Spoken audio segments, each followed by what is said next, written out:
She ran her hand over her head, and her hair detached from her scalp in massive, effortless clusters. Within days, Peggy Carr was nearly bald, her body racked by violent convulsions. She fell into a coma, her internal organs failing until she died a slow, agonizing death. The hospital was in a state of chaos. Her sons began to waste away next, suffering from the same unexplained rapid decline. I've never seen anything like this. Only one thing explained what was happening. Therefore, the police got involved, and what they found would later make headlines that would echo for years to come. Welcome to the Edible Files, where we really like to just ruin the things you love to consume.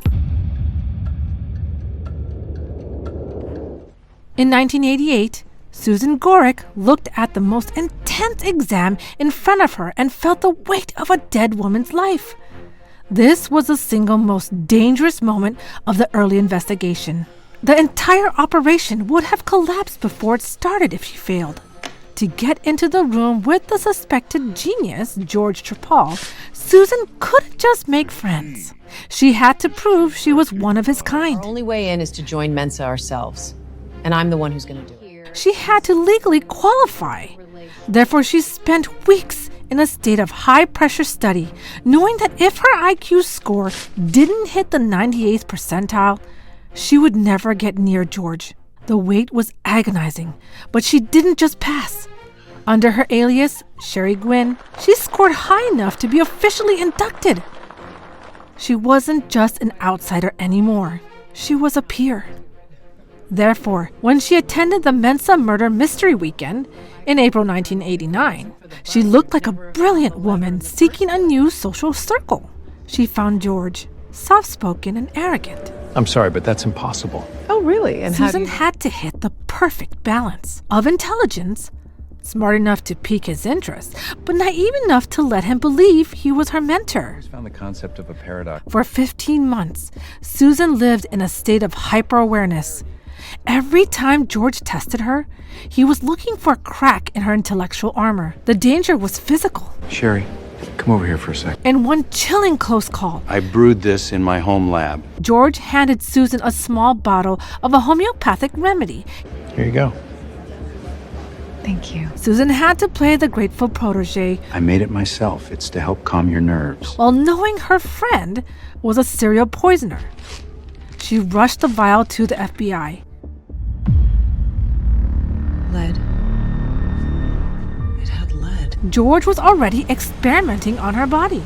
In another verified close call, This is it. George invited Susan into a private garage laboratory, a place no one else was allowed to enter.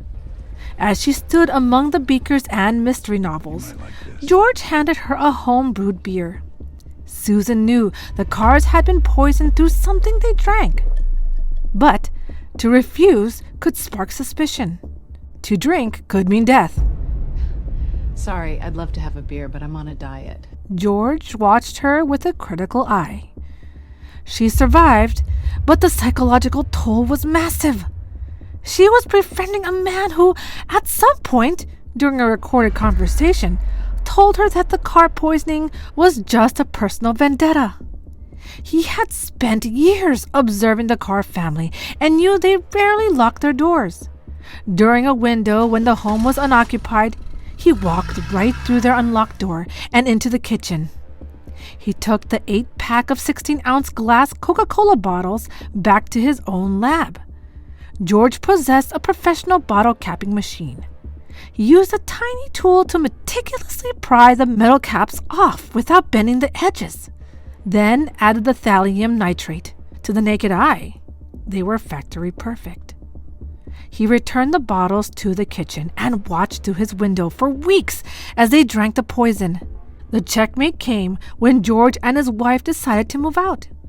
Susan convinced him to rent her the actual house he was vacating. The moment George handed her the keys, he handed the state the legal right of entry. Because Susan was now the lawful tenant, she could invite forensic experts into the home without a search warrant for every room. In a hidden workbench drawer in the garage, they found a small brown bottle. It was thallium nitrate. They also found the capping machine he used to seal Peggy Carr's fate. As the handcuffs finally clicked, George looked at Susan, waiting for his only friend to defend him, but Susan Garrick looked at him in the eye and revealed her badge. And one of the most incriminating evidence they had was in the final search. They found a script George had written for a Mensa game years prior. It featured a protagonist who poisoned his neighbor's soft drink because their noise was unbearable. He thought he was the smartest person in the room, but he never realized his greatest admirer was actually his executioner. True story. YouTube thought you might like this next suggested video. Subscribe!